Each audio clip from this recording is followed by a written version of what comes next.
নাম আমার ভজন, আমাকে চেনে কজন। বিয়ে করতে চলে গেলাম বন্ধু নিয়ে ছজন, সাজিয়ে নিয়ে গেলাম গাড়ি আমার হবু বউয়ের বাড়ি। শাশুড়ি আবার বরণ করতে এলো পরে লাল শাড়ি, মিষ্টি দিল আমার মুখে আমিও খেলাম সুখে। বড় শালি তো দেখে আগুন আমার মুখের দিকে, আমাকে বলতো বাবু, করতে গিয়ে কাবু।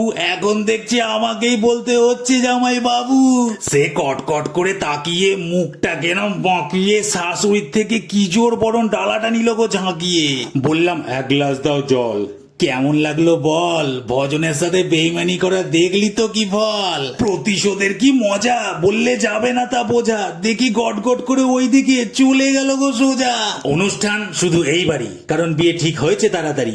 ওই বাড়িতে কিছু করতে পারবো না সেটা বলে দিয়েছি আমরা সরাসরি। বন্ধু বান্ধব যা ছিল বাদ বাকি রিলেটিভ যেগুলো সবাইকে আজই বলে দিয়েছি, সবাই এখানেই চলে এলো। মাছ ভাজছিলাম মাছের তেলে, এভাবেই যাচ্ছিল চলে, হঠাৎ দেখি শালিগুলো এসেছে জুতো নেবে বলে। বললাম নিতে দে জুতো, চিন্তা করিস না অত, নতুন জুতো একটা নিয়ে চলে আয়, দাম মাত্র 500।